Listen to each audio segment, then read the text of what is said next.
Hi again. Today we're on page number 58 of Pursuit of His Presence by Kenneth and Gloria Copeland. And it starts with the book of Acts, chapter 2, verses 19 and 20. And it says, "And I will show wonders in heaven above, and signs in the earth beneath, blood and fire, and vapor of smoke.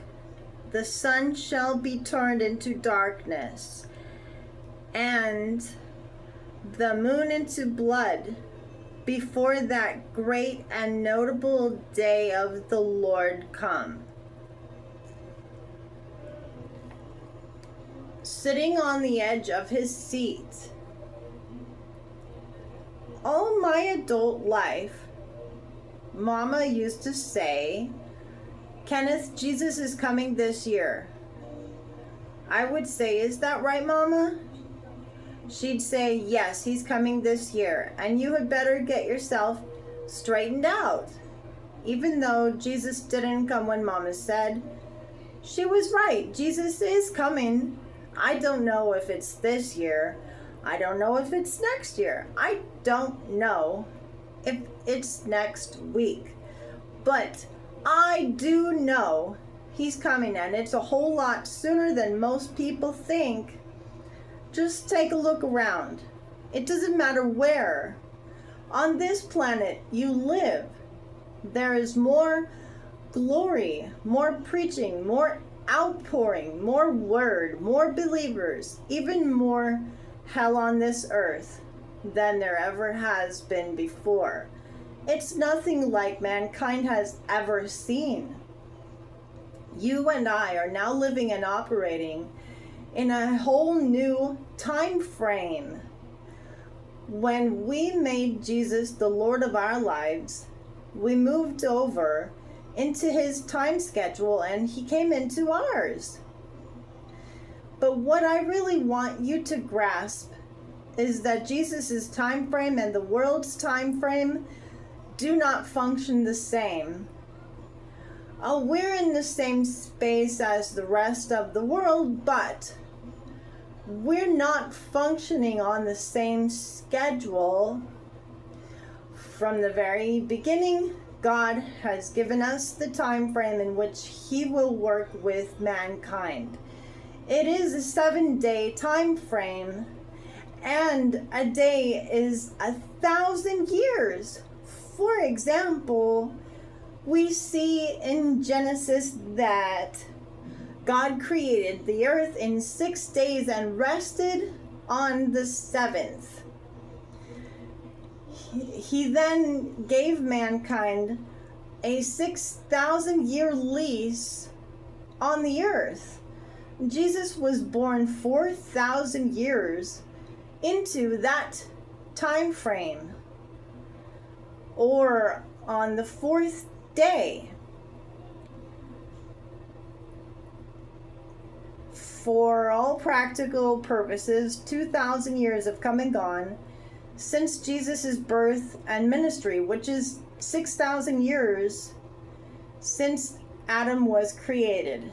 Where does that put us on our spiritual clock? We have entered that little sliver of time between Adam's lease on the earth and Satan's dominion in this earth as a consequence of Adam's fall, and the time period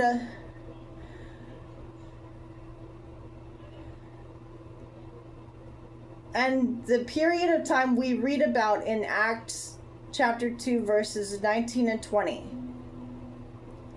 You and I are being squeezed between 6,000 years of time behind us and another 1,000 years ahead of us. The 1,000 years facing us is the millennial reign of Jesus of Nazareth, which is the first time in human existence since the fall of Adam that humanity will be totally and completely out of contact with Satan. I'm telling you, Jesus is coming. He's about to arise from his heavenly throne and return to earth. He may not have stood up yet, but I guarantee you he is out on the edge of his seat. Speak the word. The day of the Lord is coming soon. He will show wonders in heaven above and signs in the earth beneath. I prepare myself for that great and notable day. As we read in the book of Acts, chapter 2, verses 19 and 20.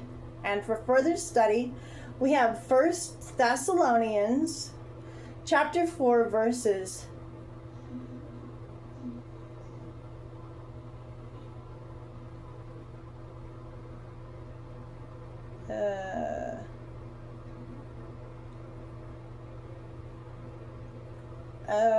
okay.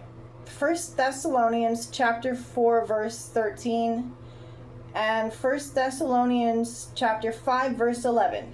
Okay.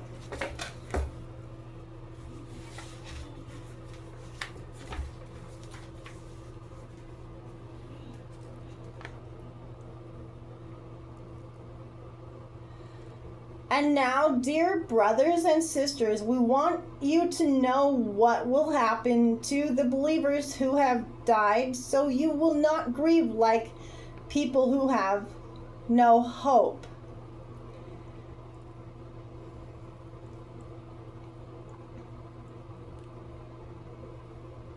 So encourage each other and build each other up, just as you are already doing.